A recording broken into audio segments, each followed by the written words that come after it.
Allez, on va commencer.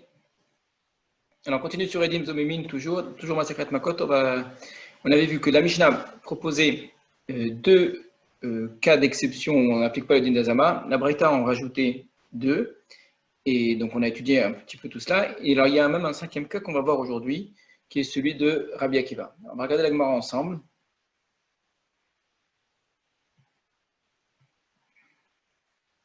Donc, Davbet à Moudbet, vers le bas de la page.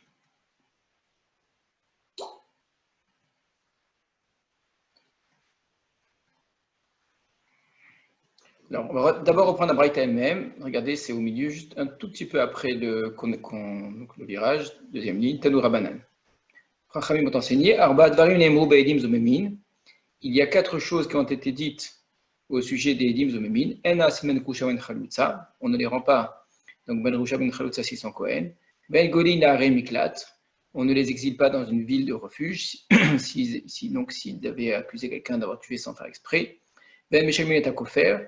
On ne les fait pas payer non plus le kofer, donc la rançon. S'ils avaient accusé quelqu'un que son taureau avait tué de manière mouade quelqu'un d'autre, Vanim Karin Be'eved Ivri, et on ne les vend pas comme esclaves s'ils avaient accusé quelqu'un d'avoir volé alors qu'il n'avait pas les moyens de rembourser.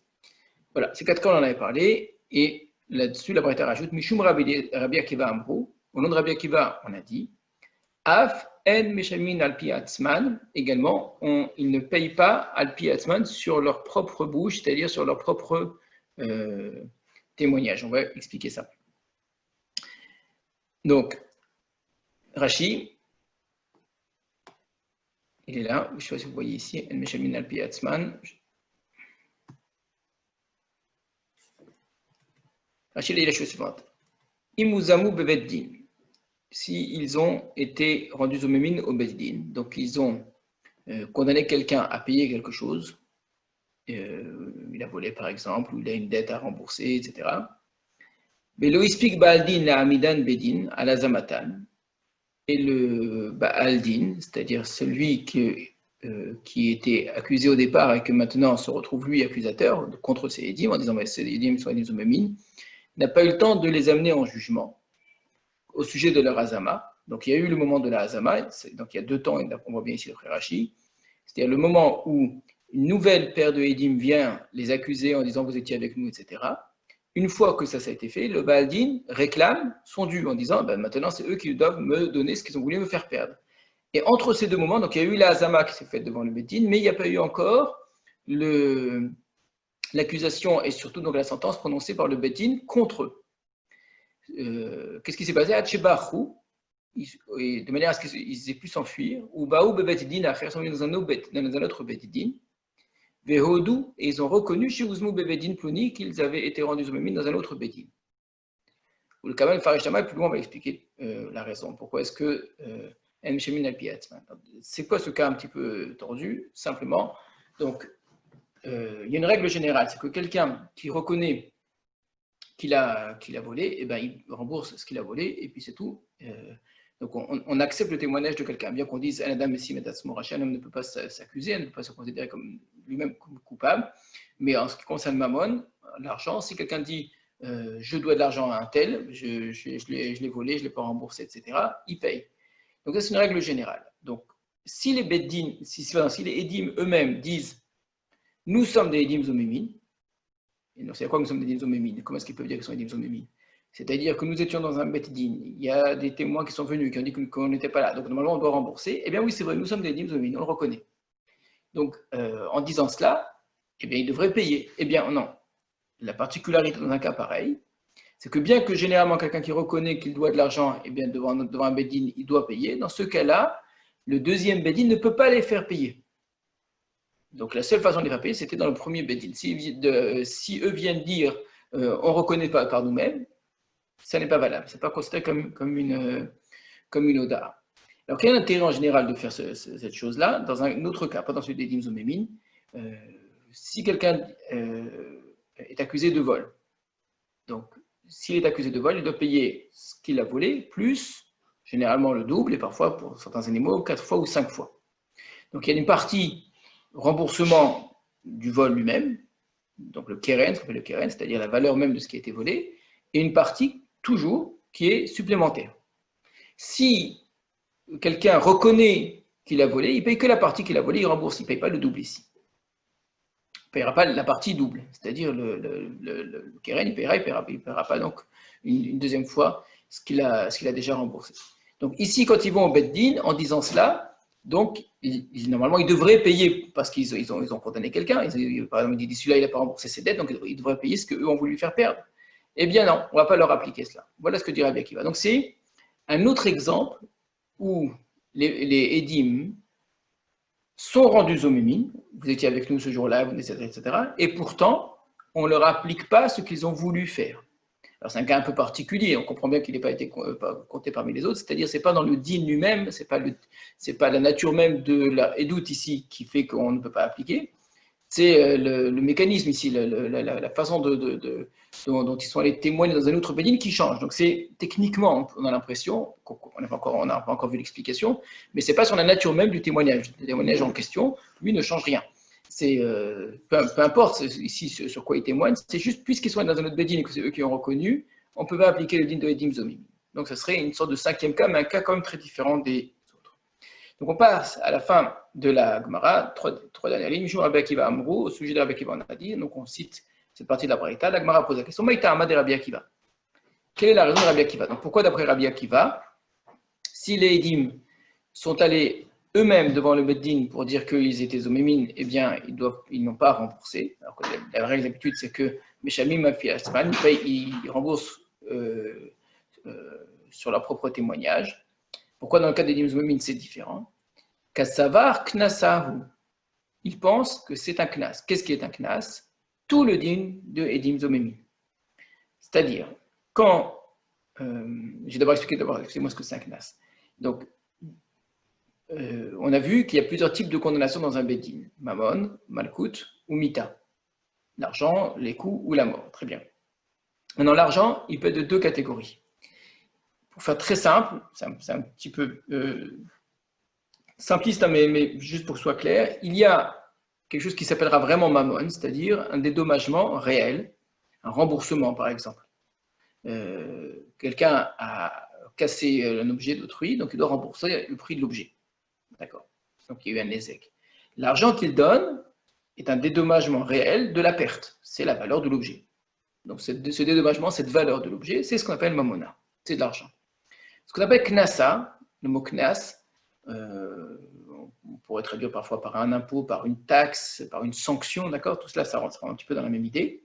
C'est de manière générale, c'est que ça n'est pas un dédommagement de quelque chose qui a été fait, c'est une sanction par la Torah elle-même que la Torah a rajoutée.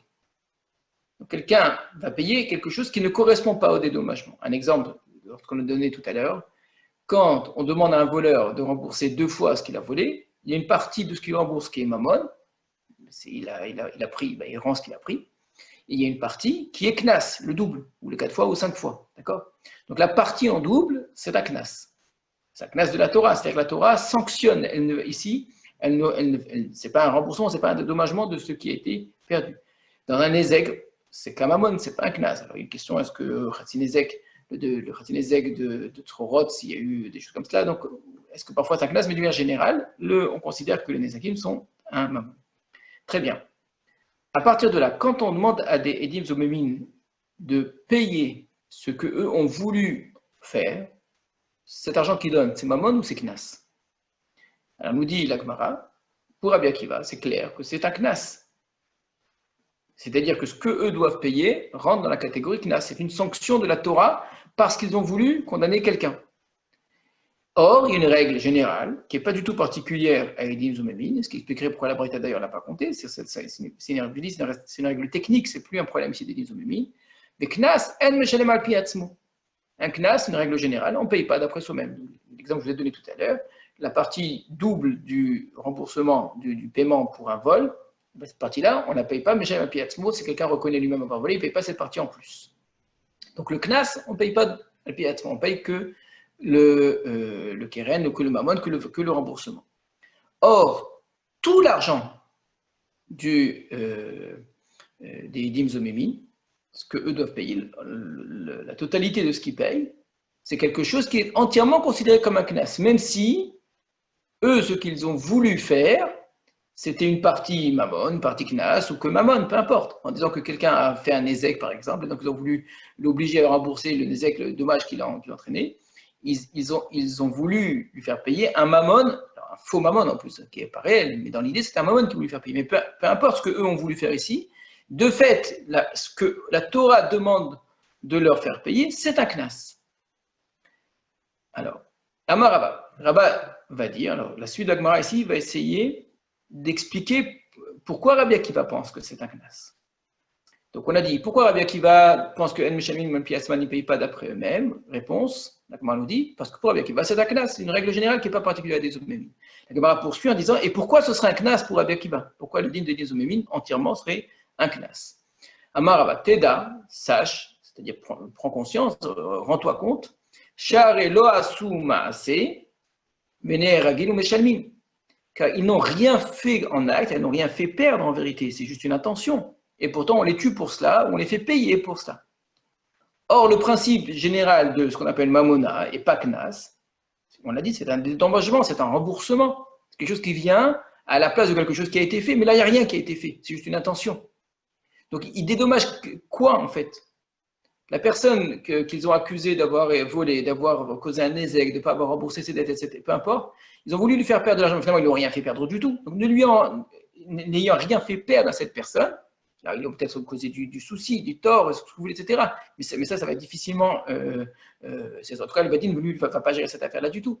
Donc, ce que la Torah demande en demandant à ce qu'ils payent ce qu'eux ont voulu faire, ça ne vient pas en dédommagement de ce qu'ils lui ont fait réellement perdre. Donc, c'est sûr que ce n'est pas un mammon, c'est un knas. Donc, on reprend dans les mots. Teda, rends-toi compte, prends conscience, regarde, vois bien. Charelo asuma assez, bien qu'il n'ait rien accompli comme acte, ils n'ont rien entraîné comme dommage, ils n'ont rien fait perdre à qui que ce soit. Eh bien, vénère, on peut même les tuer pour ça, on peut payer. Regardez Rashi, tout en bas. Le knas eno meshalem al pi atzmo dirtiv. D'où est-ce qu'on sait qu'un knas on ne paye pas quand on s'accuse soi-même pour un knas? Dirtiv gabe kefel, car c'est dit au sujet du kefel, donc du double qu'on paye au moment du vol, c'est écrit dans la Torah sheyar shiyun Elohim, que les juges vont condamner. On précise bien, on ne dit pas la personne qui serait accusée, on précise bien que les juges accuseraient. Ça vient exclure les marchés à si c'est lui-même qui s'accuse. Donc c'est une dracha dans la Torah, que dans Baba Kama, que c'est uniquement si les juges l'accusent qui payent le knas. Mais si c'est lui-même, ben non. Rappelez-vous, on avait cette logique-là, on l'avait vue, pas en tant que dracha, mais une vraie logique de Shira Moshe Boshko concernant l'explication des Nizomémim, qu'il y a des choses qui ne sont pas liées au Beddin en vérité. Il y a des choses qui viennent comme étant conséquentes de la nature même d'un acte. J'ai pris quelque chose, je dois le rendre. Je dois le rendre, peu importe qu'il y ait un Beddin qui n'y ait pas de Beddin. Le Beddin, c'est lui qui vient sanctionner. Alors, c'est aussi lui qui demande qu'on paye, évidemment. Mais essentiellement, c'est sûr qu'un knas, ce n'est pas quelque chose qui découle naturellement de ce qu'on a pris. Très bien. Ça, c'est juste pour comprendre ce que le principe de knas et non shalem al pi atzmo dans tous les cas. Or, vient Rabbi Akiva et dit, eh bien, le din de Nizomim, c'est un knas. Teda, sache que des knas sahou, que c'est bien un knas, le cas de Edim Zomimim. Sheare, car, hameidim benefesh, le hargu adam.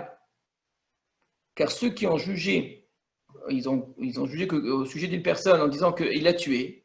Eux n'ont tué personne. Veloneherag Adam Alpiem. Et personne n'a été tué d'ailleurs, ni eux ont tué directement, ni même une personne n'a été tuée d'après Veneragin. Et ils sont quand même tués. Donc ils sont tués sans qu'ils aient tué. Donc c'est pas ici, on ne les tue pas pour avoir tué. Ou Meshalmin, Mammon, de la même manière, ils payent de l'argent sans avoir fait perdre de l'argent à qui que ce soit. Très bien. Voilà ce que dit donc Rava que. Pourquoi Rabbi Akiva considère que c'est un knas? Parce que c'est un argent que eux payent sans que ce soit une contrepartie d'une perte, sans que ce soit lié à une action, c'est lié à une intention. Et donc, si la Torah fait payer pour une intention, c'est un knas de la Torah. Très bien. Amar Rav Nachman, il va donc là aussi pour expliquer pourquoi Rabbi Akiva considère que c'est un knas. Teda, sache que, prends conscience, remarque que Share Mamon Beyad Be'alim, voilà que l'argent est encore dans la main des propriétaires. Ou Meshalmin, et pourtant ils payent. Donc, tu vois bien qu'il n'a rien perdu. Quand on entend cela, on comprend très bien la question de la Gemara qui va suivre, c'est juste la page d'après.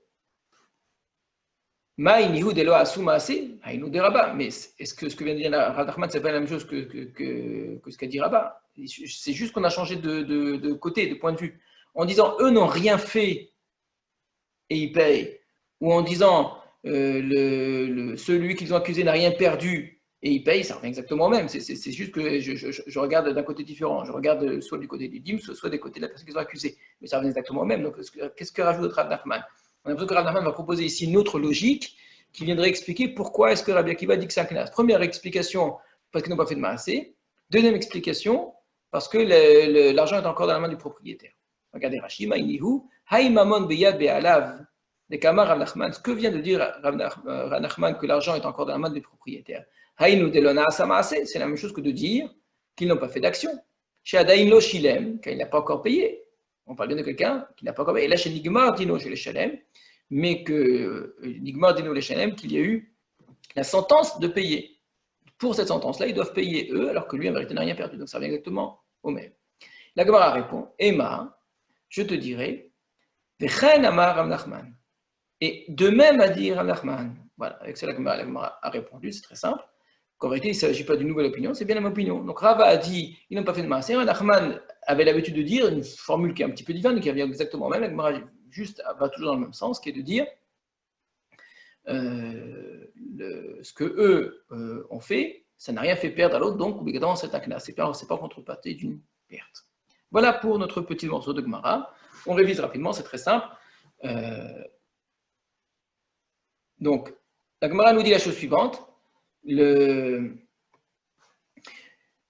Gemara dit la chose suivante que il y aurait un cinquième cas, nous dit Rabbi Akiva, pour lequel les Edim Zomémin ne payent pas, ne payent pas. On n'applique pas le din que ce qu'eux ont voulu faire dans un cas où eux-mêmes sont allés dans un autre bédin avant qu'on ne les condamne à payer devant le bédin dans lequel ils ont été rendus Edim Zomémin. Ils s'enfuient dans un autre bédin, ils se disent, voilà, nous sommes des Edim Zomémin. Et donc en disant qu'ils sont des Edim Zomémin, normalement on aurait dû leur appliquer la règle de Meshamim al Piatzman, qui devraient payer sur la base de leur propre témoignage contre eux, qui les accusent. Or, nous dit Rabbi Akiva, on n'applique pas cette règle-là. Ils ne sont pas Meshamim al Piatzman. Et tout l'Agmara a posé la question, pourquoi Rabbi Akiva dit cela? Quelle est la logique de Rabbi Akiva? Réponse, c'est que le principe de Edim Zomémin, c'est entièrement, quand les Edim Zomémin doivent payer, c'est entièrement un din de knas, c'est-à-dire, ce n'est pas le remboursement ou le dédommagement pour quelque chose, c'est une sanction de la Torah. Là-dessus, Rava explique la preuve que c'est la preuve, c'est une façon de comprendre en quoi c'est un knas, c'est qu'ils n'ont rien fait. Donc, n'ayant rien fait, ils ne viennent pas dédommager quelque chose qu'ils auraient fait, ils n'ont rien fait, c'est juste une intention. Dit Rav Nachman, la personne qu'ils ont accusée a encore l'argent dans sa main, il n'a pas perdu d'argent. Donc, n'ayant pas perdu d'argent, eux, quand ils viennent lui donner encore de l'argent, ils lui donnent de l'argent en plus. Donc c'est sûr que c'est un knas. La Gemara dit, mais ça revient au même. Rav Nachman répond, effectivement, ça revient au même. C'est une autre façon de dire la même chose. Voilà, Gemara, c'est assez simple, on a compris. Alors, une question se pose sur cette Gemara. Je ne sais pas si vous vous êtes interrogé. Est-ce que vous-même vous avez une question d'abord sur la Gemara avant qu'on avance? C'est important. Je vous écoute. Si vous avez une question dessus. C'est la même logique que ce qu'on a vu avant. C'est-à-dire? À propos des Edim qui ont occasionné une sentence et ensuite des Edim viennent après témoigner du contraire, etc. La logique est la même. Alors, justement, dans ce cas-là, on n'applique pas. Là c'est le contraire. Les cas habituels d'Edim Zomémi, on leur applique ce qu'eux ont voulu faire. Là, on n'applique pas ce qu'ils ont voulu faire. La question, c'est pourquoi est-ce qu'on n'applique pas? Réponse, parce que c'est un knas. Et qu'est-ce qui me permet de dire que c'est un knas? Dans le cas où ils ont voulu, l'accusé a été exécuté. On ne leur appliquait pas non plus. Ah oui, là, tout à fait. Mais ça, parce que ça c'est plus Edim Zomémin. On a dit Edim Zomémin, c'est tout le temps avant l'application de la sentence. Avant l'énoncé de la sentence et l'application. Ça, c'est vraiment dire, le domaine de définition de Edim Zomémin, c'est clairement encadré. Donc nous, on reste dans ce même domaine-là. Il n'y a pas eu encore sentence, application de la sentence. Il y a déjà eu sentence, mais pas encore application. Ils se sauvent, donc on devrait leur appliquer ce qu'ils ont voulu faire. Réponse, non, on n'applique pas. Pourquoi est-ce qu'on n'applique pas? Parce que c'est knas. le principe de Knas eno meshalem al pi atzmo, que quand c'est une sanction, on ne paye pas sur la base de sa propre accusation, quand on s'accuse soi-même. Là-dessus, tout le monde est d'accord. Ça n'est pas l'opinion de Rabbi Akiva, ça. Ce qui est l'opinion de Rabbi Akiva, c'est de dire que le Edim Zomemin, c'est un Knas. Mais une fois qu'on dit que le Edim Zomemin, c'est un Knas, et bien effectivement, donc à partir de là, c'est normal qu'on ne paye pas. La question qui se pose sur cette Gemara, c'est mais quelle est la logique inverse des Chachamim? Rabbi Akiva est en marloquette avec un Tanakama, une opinion première de la Braïta, qui donne que 4 cas. Donc, le 5e cas ici de Rabbi Akiva, donc sans mettre en marloquette avec ce qui peut être qu'eux n'en ont compté que 4. Ce qui veut dire qu'il y aurait une opinion selon laquelle les Edim Zomemin payent al piatzman, d'après eux-mêmes. Et pourquoi devraient-ils payer al piatzman? On a vu ici que c'est très logique de considérer que c'est un Knas. On a eu 2 formulations de la même idée pour dire que c'est un Knas. Qu'est-ce qui prouve que c'est un Knas? Lo asuma assez, ils n'ont rien fait. Ils payent pour quelque chose qu'ils n'ont pas fait. Ou bien, l'autre, il a encore son argent dans la main, il n'a rien perdu. Donc si lui n'a rien perdu et qu'eux le payent, donc il reçoit de l'argent alors qu'il n'a pas perdu d'argent. Donc c'est sûr que ce n'est pas un dédommagement, c'est simplement donc c'est un Knas. Donc considérer l'argent des Edim Zomemin, l'argent qu'ils doivent payer comme un Knas, ça paraît être une évidence en vérité. Et si c'est tellement évident, alors pourquoi y aurait-il une marque? Pourquoi est-ce qu'il n'y a que Rabbi Akiva qui devrait dire ça? Je ne sais pas si je me suis bien fait comprendre pour la question. Est-ce que c'est clair? C'est bien silencieux.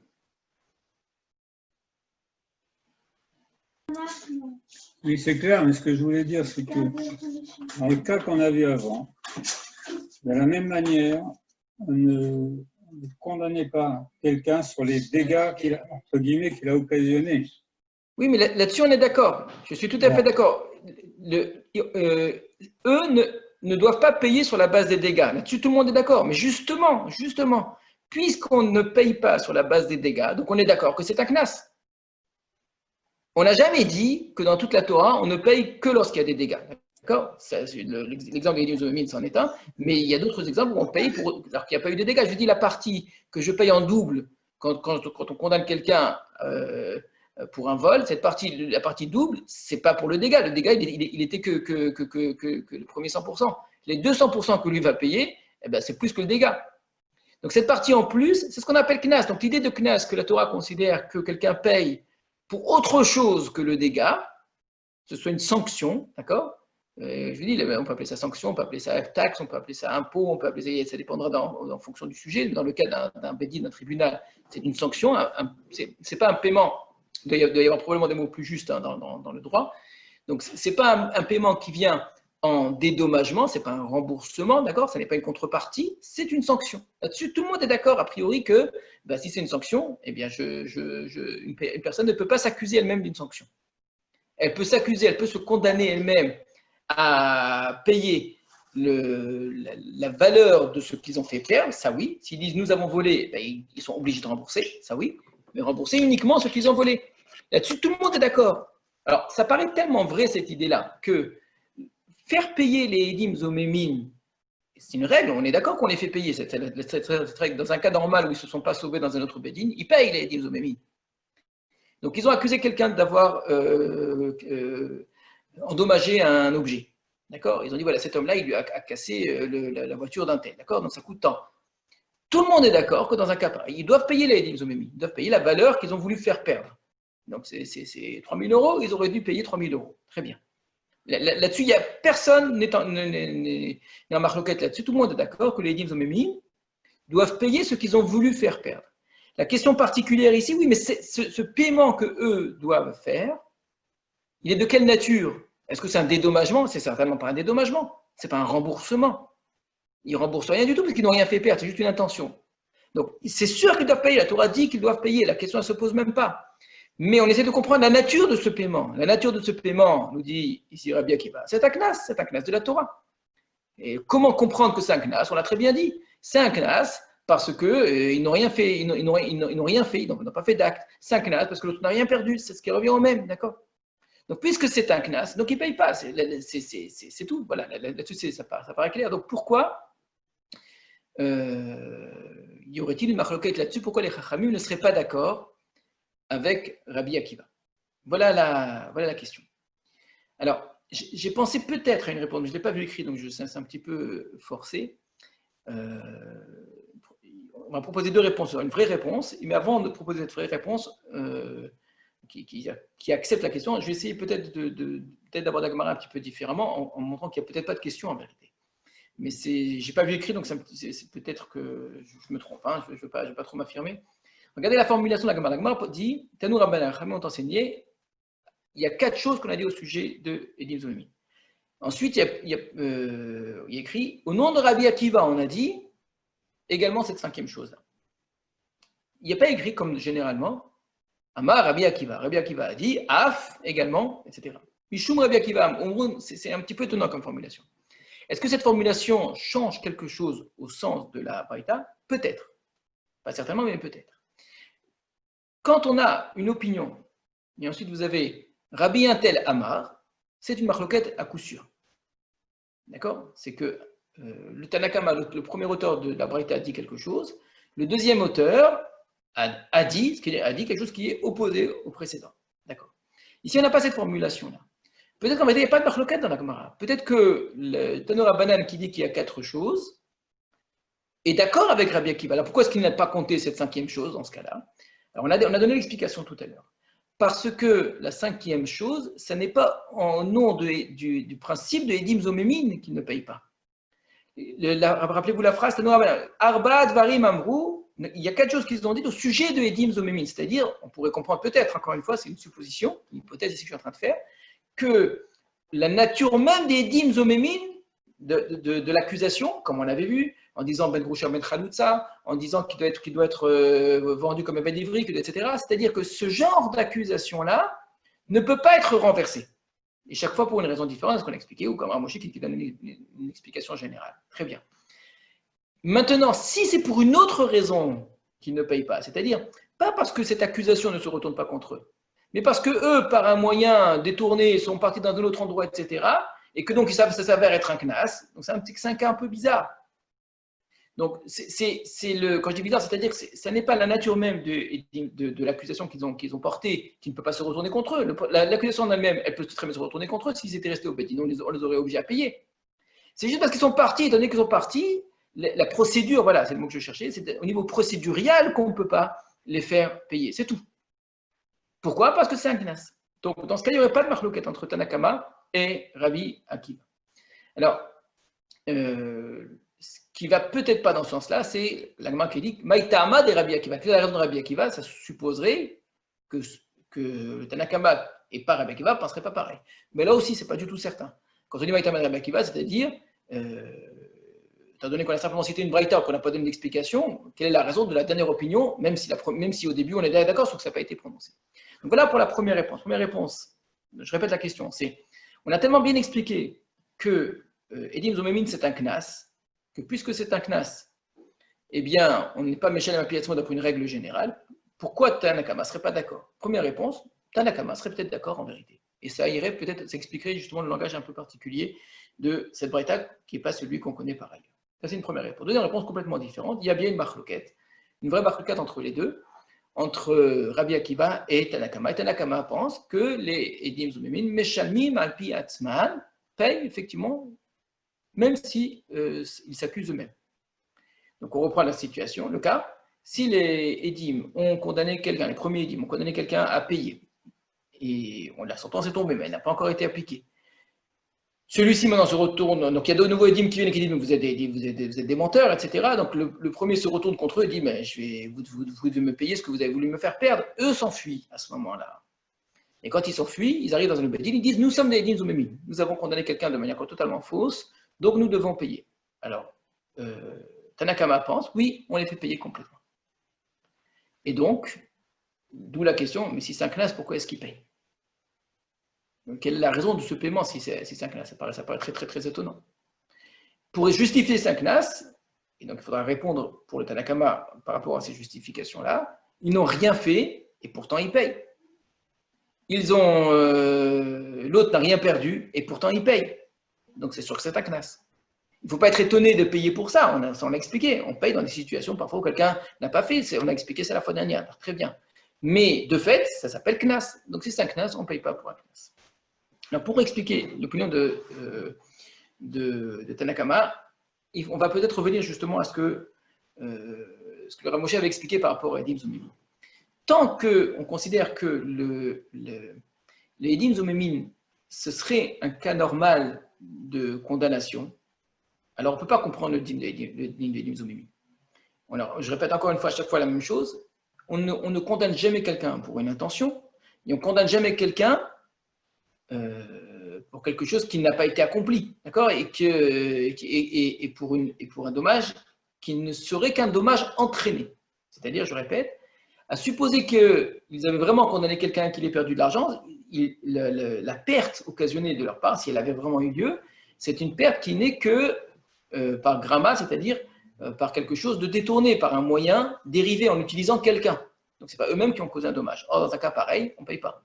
Alors, en plus, ils ne l'ont même pas fait, ils ont juste voulu faire. Donc, deux bonnes raisons pour ne pas payer. Donc, si on devait appliquer les règles habituelles des dommages, ou du vol, ou des paiements, etc., de deals habituels, les Zomémin ne devraient pas payer du tout. Pourquoi est-ce qu'ils payent? Il faut donner une explication. L'explication de Rav Moshe, c'est de dire que, étant donné qu'ils ont utilisé le tribunal pour faire cela, ils ont créé une sorte de réalité. Cette réalité, une fois qu'elle existe, elle se retourne contre eux. Mais si on va jusqu'au bout de cette pensée-là, c'est-à-dire qu'il ne faut plus regarder, il ne faut plus observer les dînes de Edim Zomémin comme un dîne, comme un autre dîne, comme si c'était une règle parmi les autres règles de la Torah, comme une des règles de droit parmi les autres règles du droit, avec la même cohérence, avec les mêmes principes, etc. Dans les règles de droit habituelles, quelqu'un qui a une intention et qui ne commence pas ne paye pas. Dans un cas de règles de droit habituelles, quelqu'un qui ne fait qu'entraîner un dommage ne paye pas. Très bien. Ici, je mets, sauf des cas, plein de cas particuliers, mais je parle de manière très générale. Eh bien, dans une règle de droit habituelle, effectivement, quelqu'un qui reconnaît avoir causé un tort à autrui et qui devrait payer un knas ne paye pas le knas, c'est vrai. Mais Din Zomémin n'est pas du tout observé de cette façon-là. Et Din Zomémin, c'est comme si véritablement ils avaient créé une réalité et que cette réalité se retourne contre eux. Cette réalité, c'était un mammon, c'était un paiement de type mammon. Donc, ils ont créé ce paiement de type mammon. Ce paiement de type mammon se retourne contre eux.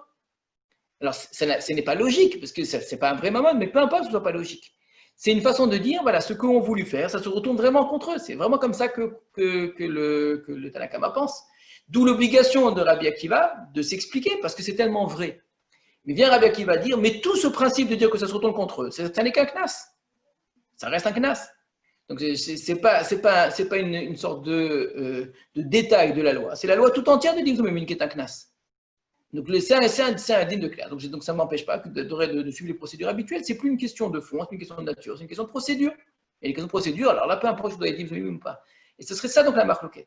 Pour le Tanakama, du moment que je suis dans le cadre de dîme Zomémin, je suis dans une sorte de droit tout à fait particulier, une sorte de droit au-dessus. Quand je dis au-dessus, c'est pas tout à fait. Un droit supérieur au droit habituel, étant donné qu'on a utilisé le Beddin pour causer un tort à autrui, on a créé un davar, on a créé une chose, on a créé une parole qui est une forme d'accusation, une sentence qui a été prononcée par le Beddin. Cette sentence doit se réaliser. Et bien, à partir de là, eh ben, elle se réalise. Peu importe qu'il soit dans un autre Beddin ou pas, ça ne change rien du tout, qu'il s'est reconnu ou pas. La sentence, elle est réelle, elle existe. Une fois qu'elle a été prononcée par le premier Beddin, elle est en attente, elle est en suspens. Et elle doit leur retomber dessus. Voilà ce que penserait le Tanakama. Et viendrait Rabbi Akiva et dira non, pas du tout. Peu importe, ils ont trouvé le moyen procéduriel pour s'en sortir. Tant mieux pour eux. Voilà, c'est tout. Voilà, vous voyez encore une fois comment est-ce que l'opinion du Rav Moshe Boshko peut même nous aider à comprendre ici cette Gemara et le Tanakama, en dehors de l'autre explication que je dis que peut-être effectivement il n'y aurait pas de marloquat entre les deux. Je préfère la deuxième explication parce qu'effectivement elle va jusqu'au bout de cette idée d'Edim Zomémin qui serait la création d'une réalité dans un Beddin qui reste en suspens et qui finalement doit obligatoirement leur retomber dessus. Voilà pour ce petit morceau de Gemara. On va avancer un tout petit peu, on ne va pas pouvoir beaucoup avancer dans la Gemara. Alors, il nous reste un morceau de Gemara, regardez jusqu'à la Mishnah, c'est un seul petit morceau qu'on va essayer déjà de lire et de comprendre un petit peu avant de poursuivre la semaine prochaine. L'inéder. Amar Rav Yehuda Amar Rav, Rav Yehuda dit au nom de Rav, Et zomem meshalem lefi chelko. un zomem paye selon sa part. Alors, ça veut dire quoi cette phrase-là? Ça va être le sens de la question de la Gemara juste après. Maï meshelam lefi chelko.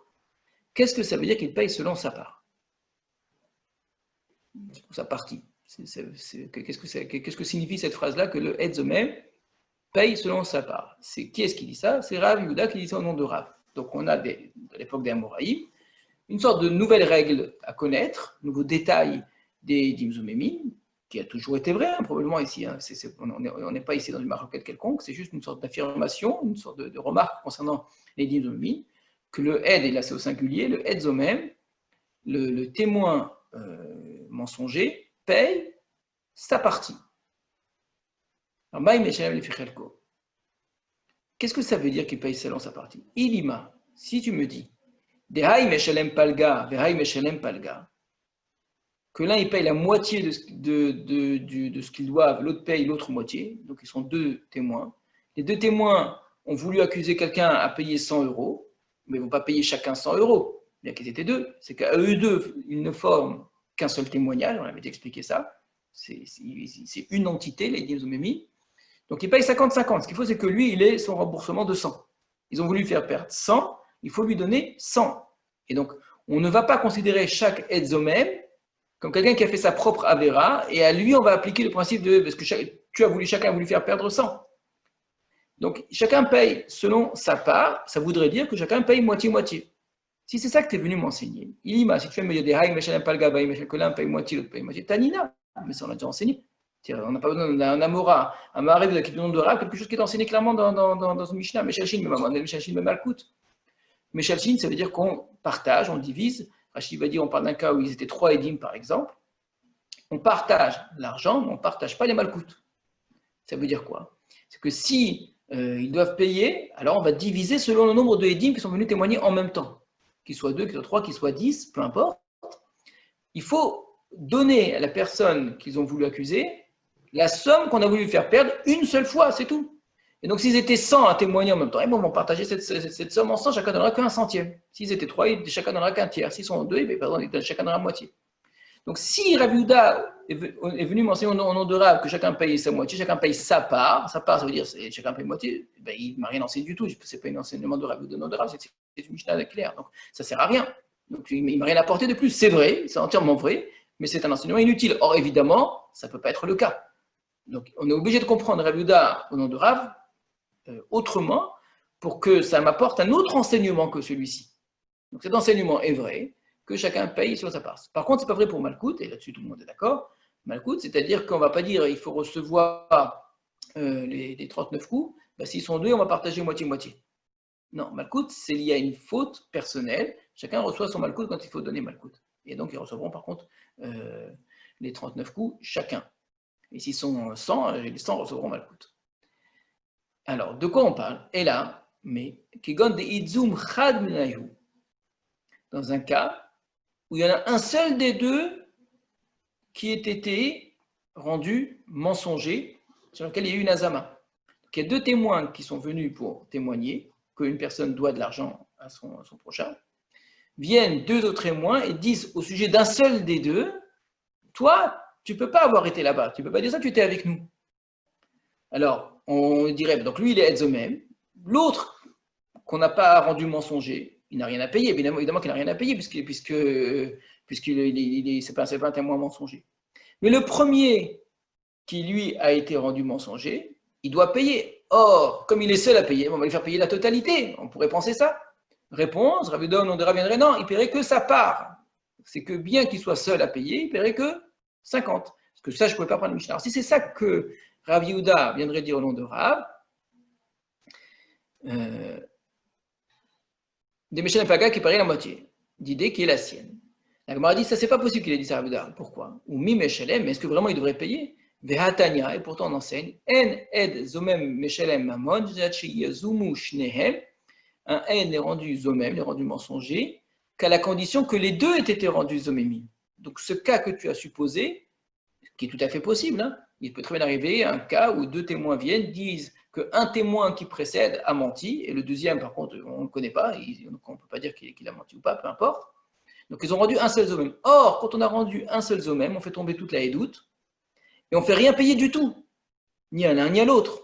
L'un parce qu'il n'est pas mensonger, et l'autre parce qu'à lui tout seul, il ne peut pas être considéré comme un zomem. Pour être zomem, il faut que les deux témoins ensemble aient été rendus Amar Rabba, un point. Ça, c'est ce que. Donc, on n'a toujours pas l'explication qu'est-ce que Rabbi Yehuda il a dit.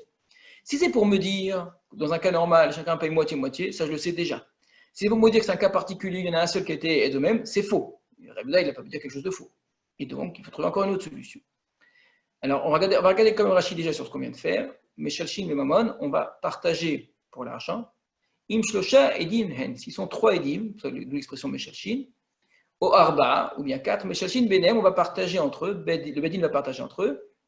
La Sin Shlish Benéen, on fait un tiers entre eux, les Hashvotan pour les mettre à égalité, le Peraon, Ish le Fichalko dans le remboursement, le paiement, chacun selon sa part. Donc le mot Meshalshin viendrait du mot tiers. Iname, ou bien Rachid s'intéresse ici au langage, hein. Meshalshin viendrait Lishna Be'alma, c'est juste un langage, ou Mechalkin, qui veut dire partager. Le mot Meshalshin voudrait dire par la Peraon, Ben Shloshan. Be'uadin Ame Marba'a, Hen Merab'in. S'ils avaient été 4, on aurait dit Merab'in. Donc c'est juste pour une question de langage. Est-ce que le mot Meshalshin, c'est un mot qui veut dire partager, ou est-ce que c'est un mot qui veut dire donner le tiers? Voilà, c'est tout. Mais l'idée est exactement la même. C'est qu'on partage selon le nombre de Edim le paiement. Alors,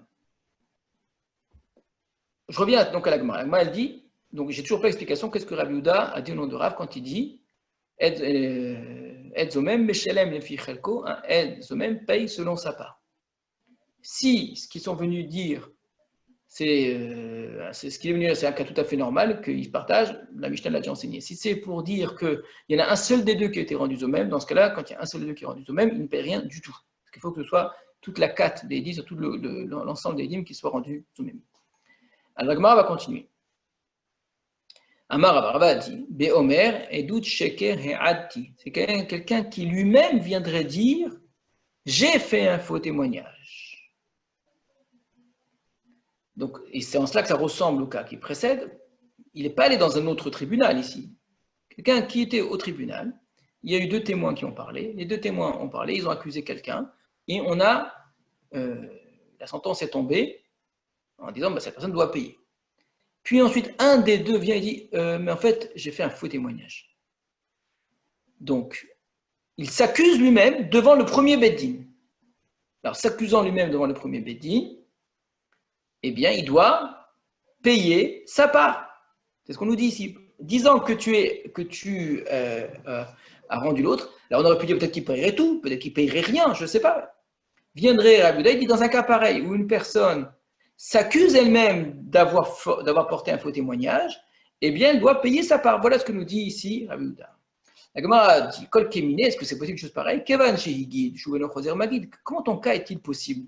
Le cas que tu supposes, il est impossible. Parce qu'il y a une règle générale qui dit Kevan Shehigid, une fois qu'un témoin a parlé, il ne peut pas revenir sur ce qu'il a dit. Ça n'a rien à voir avec ce que nous connaissons aujourd'hui dans le droit habituel, le droit civil que l'on rencontre, où une même personne peut porter 10 témoignages et qui se contredisent les uns après les autres. La règle est, et on dit ça aux témoins auparavant, une fois qu'un témoin apporte un témoignage, il ne peut plus revenir sur ce qu'il a dit, c'est fini. Le premier témoignage est absolu. Donc si, le cas dont on a parlé avant, le premier, il est venu, il a dit, telle personne est accusée, je l'accuse de ceci, etc., il ne peut pas revenir sur son témoignage, donc il ne peut pas dire, s'il le dit en tout cas, ça n'a aucune valeur, mais en fait j'ai menti, tu as menti, c'est comme si tu disais rien. Donc puisqu'il ne dit rien, pourquoi est-ce qu'il devrait payer? Alors, la Gemara va répondre. Et là, Beomer, donc encore un nouveau cas possible. Nous avons quelqu'un qui viendrait devant un Beddin. Il arrive devant un Beddin. Il dit la chose suivante. Imaginez-vous la scène, quelqu'un qui vient devant un tribunal et qui dit nous avons témoigné. Nous étions 2 à témoigner. Et tous les 2, nous avons été rendus Zomémim dans un Beddin. Donc, en disant que nous avons été des Edim Zomémim dans un Beddin, il est en train de s'accuser. Mais il s'accuse sur quelque chose qui s'est produit dans un autre Beddin. Donc, ce n'est pas quelqu'un qui échoue au Choser Magid, pas du tout. Il est en train de dire quelque chose, il ne revient pas sur sa parole, il est en train de dire que d'autres Edim l'ont rendu Edim mensonger. Donc, Keman, alors c'est comme qui? De le Rabbi Akiva, ça c'est sûr que ça ne suit pas l'opinion de Rabbi Akiva, car Dei Rabbi Akiva, car si ça suit l'opinion de Rabbi Akiva. Ha Amar Af Eno Meshelem Al Pi Atzmo. D'après Rabbi Akiva, lui il a dit qu'on ne paye pas d'après lui-même. Donc le cas qu'on vient de dire, que Rabbi Yehuda dirait qu'ils ne sont pas dans un autre Bedin, c'est un cas de Meshelem Al Pi Atzmo. Or, alors Rabbi Akiva dit que ce n'est pas possible. Donc, encore nouveau cas. Et là, nous avons témoigné, nous avons été rendus de même Bedin Ploni, et il nous a condamnés à payer, et il y a eu la condamnation à payer. Donc, c'est la condamnation a même eu lieu. J'aurais pu penser dire, puisqu'il ne peut pas condamner son ami, puisqu'il n'a pas la possibilité de condamner quelqu'un d'autre que lui-même, en disant nous avons été rendus des dîmes aux mémines, etc. Il ne peut pas condamner l'autre aide qui lui dit mais pas du tout, tu racontes n'importe quoi, on n'a jamais été condamné, qu'est-ce que tu racontes? Donc c'est sûr qu'il ne peut pas condamner autrui, parce qu'ils n'ont pas de preuves.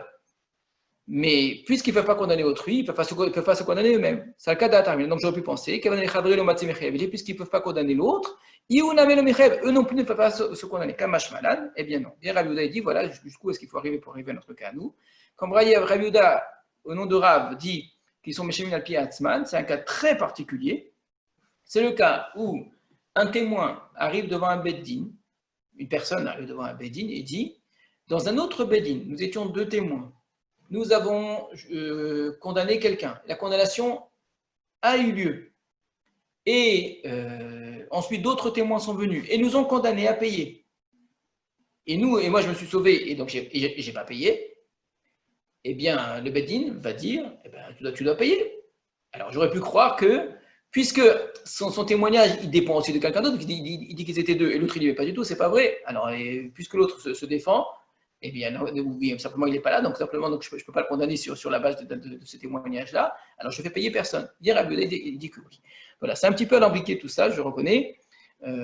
C'est pas compliqué en vérité, il faut juste reprendre petit à petit. On y reviendra la semaine prochaine pour un petit peu mettre les choses au clair et voir un petit point à approfondir, parce que dans un... peut-être on va faire ça, je ne suis pas encore sûr, on verra, puisque la Gemara semble dire que quelqu'un... À un moment, elle dit, c'est des gens qui sont venus témoigner sur eux-mêmes. Donc, en disant qu'ils témoignent sur eux-mêmes, comme si c'était un cas de Edim Zomémin. En quoi témoigner sur soi, ça s'appelle Edim Zomémin? Est-ce qu'on serait aide eux-mêmes de soi-même? Donc, on serait et le témoin et celui qui viendrait témoigner contre. Est-ce que ça rentre dans le cas habituel d'aide eux-mêmes? Comment est-ce qu'on entend ça? On va voir si peut-être la semaine prochaine, on abordera cette question-là. Voilà. Simplement, on a appris une chose importante. La règle de Rabbi Akiva qui nous a servi donc jusqu'au bout de la Gemara ici, que les Edim Zomémin, En Meshemin al Pi Atzman, ne payent pas d'après eux-mêmes. Donc, quand ils se retrouvent devant un autre Bedin, ils ne peuvent pas eux-mêmes se condamner à payer un argent de Edim Zomémin. Voilà. À très bientôt. Bezrat Hashem.